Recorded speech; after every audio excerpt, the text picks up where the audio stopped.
Christina Fanatizzi is a major currently serving in the United States Army as a military intelligence officer. She entered active duty immediately upon graduation from the George Washington University and served as a service platoon leader and executive officer in the 3rd Military Intelligence Battalion in Korea.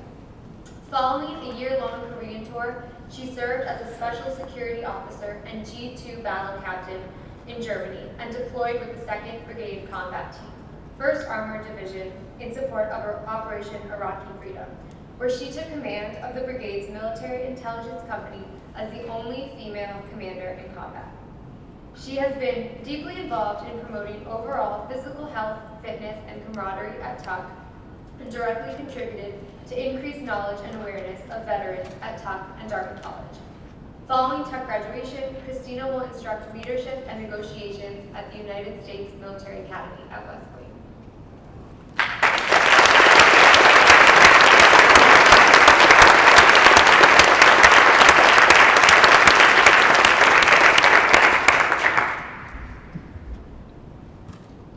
So you may be surprised by my bio that I have a lot of structured words on my page and not any videos or comic jokes. I still go aisle by aisle in the grocery store, which is just a personal problem with structure. I don't know, should I just turn this down? I don't know what to do with this. Okay, great. Thank you for sharing your time and offering me the opportunity to speak with you on this very important topic. Today you've received some open-ended questions for your contemplation, and while I'm going to leave you with some of those as well, I'd like to offer you some skills to keep you focused when charting your purposeful course, specifically focusing on discovery of self through disciplined logic to build personal credibility and brand. The ancient Greeks were renowned for their storytelling ability, and from their perspective, compelling stories contained 3 critical elements: pathos, logos, and ethos. Directly translated, passion, logic, and credibility. These ideas are critical not only to great storytelling, but also in feeling confident in your life and purpose. Passion is fairly straightforward and something which drives the direction, tenacity as we endeavor in life's journey. I did, however, learn the very hard way that if not harnessed correctly, this leads to emotions, which rendered me kind of ineffective, specifically when I had arguments which required deliberate thought and precise language. This passion at times was seen as immature and naive, and despite my being right, of course, did not result in the outcomes I had desired. I realized that when approaching a dialogue with my followers, my peers, or my superiors, keeping my passion at the forefront, but embedding it in thorough understanding of an idea or situation resulted in successes beyond anything I could ever imagine.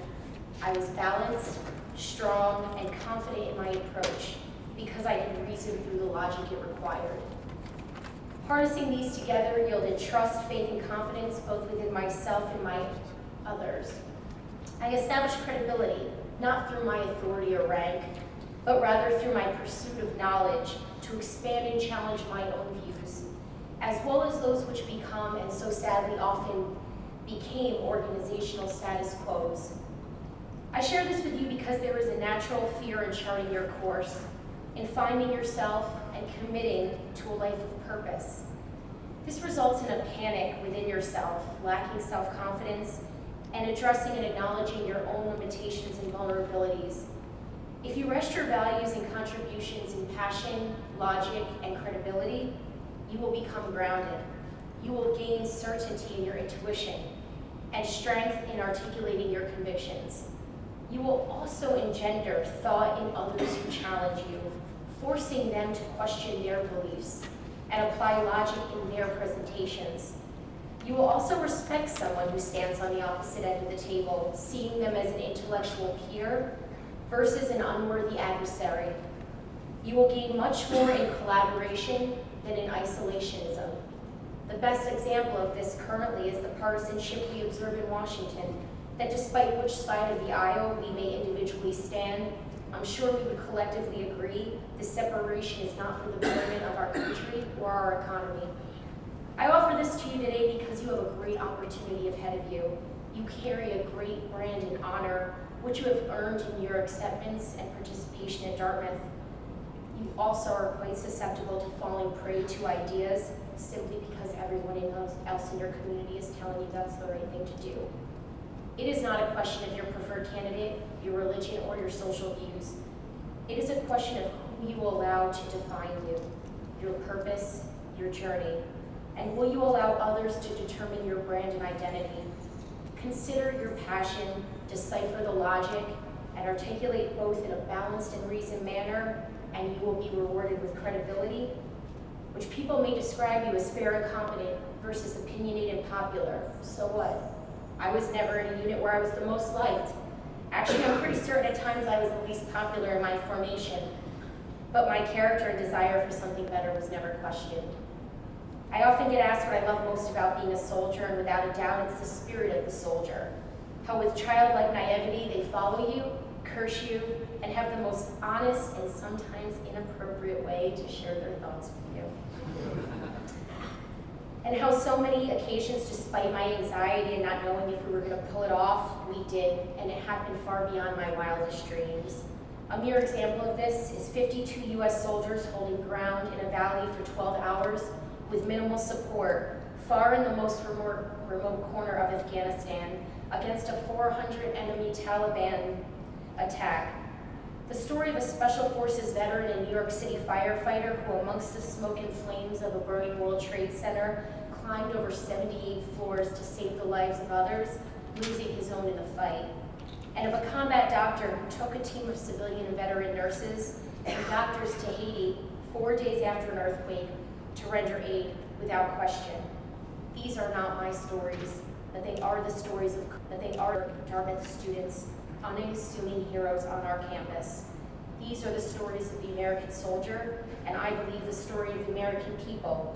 And what it has given me is great perspective and teaches me every day lessons in strength and perseverance, because when all is lost, we rock up and drive on.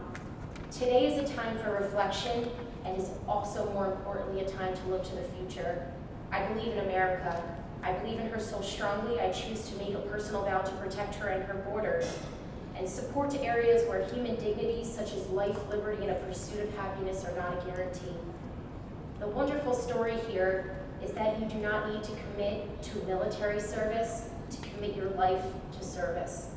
Our nation and the world needs us, our energy, experience, perspective, more so now than ever. Colin Powell once said, "I don't measure your success by your rank or position, but by the contribution you are making." I am humbled by my achievements. I don't take them lightly, and look forward to making a continued contribution. I hope you are blessed with an honor, selfless passion, and intensity of purpose to do the same. Soldiers or followers will not charge the battlefield for leaders who have character, who will only charge the battlefield for leaders who have character and integrity. I trust as you endeavor on your journey of purpose, you will apply logic and passion in a way that engenders credibility, and promise to continually be that leader and honor the vitally important, serious endeavor that lies ahead of you as a change maker. Because it's about the climb, and we are all very far from the summit. Thank you.